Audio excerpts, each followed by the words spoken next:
I've listened to enough rubbish from you. We are all now part of Modi's nation. You have no business making a personal attack on any of my panelists. Look at this. It's all saffron. It was a fantastic speech.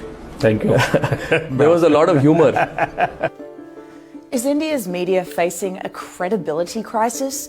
Let's take a look. In February last year in Kashmir, a deadly terrorist attack killed 40 Indian soldiers. This is how the media reacted. Biggest ever attack on our Indian forces in Kashmir. Not condemnation, we want revenge. There has to be a forefront war against Pakistan. Shut them down. No visa, no cricket. The narrative quickly turned into a call for war against Pakistan. हम आपको बताएंगे कि हिंदुस्तान के पास आखिर विकल्प क्या है, क्या कर सकता है इंडिया अगर पाकिस्तान से हमें बदला लेना है। बहुत सारे लोग ये कह रहे हैं कि अब भारत को युद्ध शुरू कर देना चाहिए। युद्ध शुरू हो चुका है। India has struck Pakistan and we have struck them hard.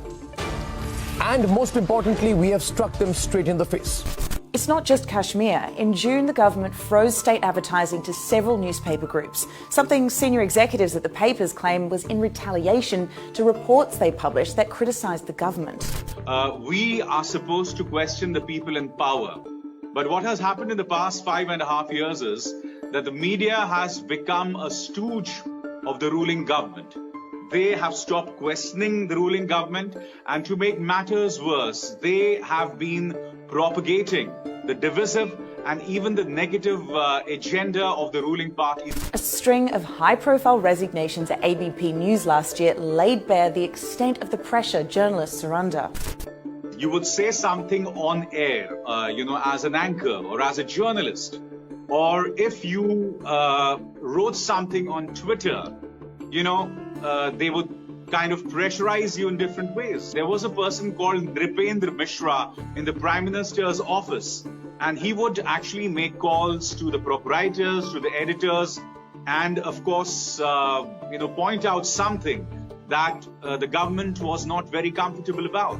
So yes, this government has been working in different ways to pressurize the media. Apisar's exit came a few weeks after the resignation of managing editor Milind Khandekar and anchor Punya Prasoon Bajpai. But you could say the writing was on the wall. In 2018, when ABP called out Modi for a claim he made that farmers were doubling their income as a result of his policies.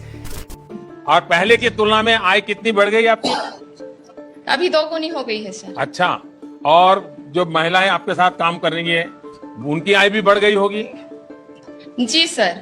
They sent a reporter to interview the farmer who denied it. ऐसी आय नहीं बढ़ी है? No sir. मुनाफा नहीं हुआ है।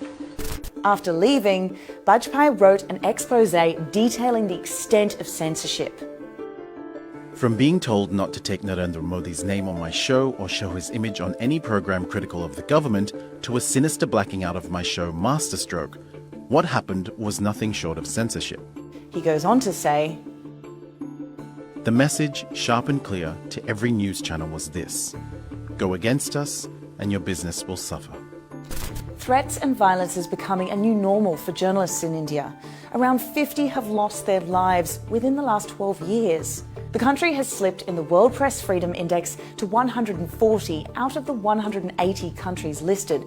That's behind Afghanistan and South Sudan. Rigorous journalism is still taking place, mostly through online outlets.